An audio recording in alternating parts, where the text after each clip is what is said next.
اردن جارڈن میں عاشقان رسول کی دینی تحریک دعوت اسلامی کی مرکزی مجلس شورا کے رکن مولانا عبدالحبیب اتاری کی اردن کے مذہبی امور کے وزیر الدکتور محمد احمد مسلم الخلائلہ اور الجزیرہ ٹی وی کے عہدیدار سمیت دیگر آفیشل سے ملاقات کا سلسلہ ہوا۔ اس دوران رکن شورا نے عالمی سطح پر دعوت اسلامی کے تحت ہونے والے دینی و فلاحی کاموں کے حوالے سے آگاہی دی اور انہیں ویڈیو ڈاکیومنٹری بھی دکھائی جس پر انہوں نے اظہار مسرت کیا۔ اسی دوران غزہ فلسطین میں FGRF کے تحت ہونے والی فلاحی خدمات کے حوالے سے مختلف امور پر گفتگو کا سلسلہ بھی ہوا۔ اس حوالے سے رکن شورا نے مدنی خبروں کو بتایا۔ اب اس وقت جو ہے وہ جارڈن میں موجود ہیں اور یہاں کے ماشاءاللہ منسٹری آف اوقاف میں موجود ہیں، منسٹر صاحب ہمارے ساتھ ہیں، الجزیرہ ٹی وی کے جو یہاں پر ہیڈ ہیں وہ موجود ہیں، اور بھی کافی آفیشلز ہیں۔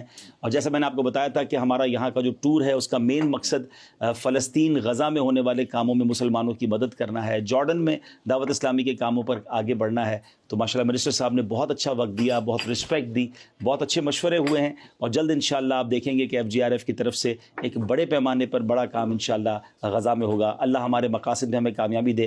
آئی تھینکفل فار منسٹر صاحب، ماشاءاللہ the brother from Al Jazeera and all officials, Jazakallah for your time. Hopefully inshallah we'll get good news for the people of Gaza and we'll help them inshallah work together inshallah. Jazakallah. اختتام پر دعا اور ملاقات کا سلسلہ بھی ہوا۔ مدنی channel کے ناظرین، آپ بھی دعوت اسلامی کی دینی کاموں میں حصہ لیتے رہیے اور اجر و ثواب پائیے۔